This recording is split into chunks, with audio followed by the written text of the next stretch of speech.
Қазақ тілін оқытудың бірізді жүйесін жасау мемлекеттік тілді меңгерушілер қатарын арттыруға серпін береді.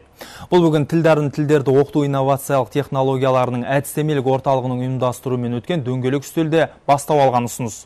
Орталық директоры Талғат Шайкенұлы елбасының мемлекеттік тілді Қазақстан халқын біріктіруші басты фактор ретінде дамыту тапсырмасына сай қызу жұмысқа кіріскендіктерін айтты. Шараға Қазақстан Халқы Ассамблеясының өкілдері, Халықаралық бейбітшілік және келісім академиясының қызметкерлері, Қазақстан Республикасы Мәдениет және ақпарат министрлігі тіл комитетінің тілдерді дамыту басқармасының мамандары қатысып, мемлекеттік тілдің мәртебесін көтеру, тереңдетіп оқыту, қолдану аясын кеңейтуге қатысты ойларын ортаға салды. Тілдерді оқыту инновациялық технологияларын әдістемелік орталығы Қазақстанда тұратын азаматтармен қатар шетелдегі қазақ тілін білуге ниет білдірген өзге ұлт өкілдеріне тілді үйретумен айналысып келді. Сала мамандары аталған жоба аясында қазақ тілін меңгерушілер қатарының артып келе жатқандығын айтады.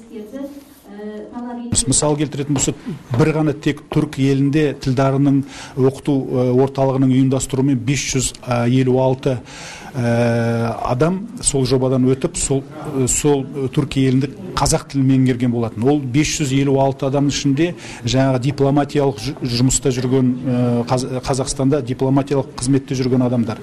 Одан кейін жаңағы қоғам жұмысымен араласып жүрген өзге ұлт өкілдері, депутат, халық қалаулылары, жастар, сонымен бірге шетелдік жаңағы ірі компанияның өкілдері сол жобадан өтіп, А1 деңгейінде, жаңағы қарапайым деңгейінде қазақ тілін меңгеріп шыққан адамдар.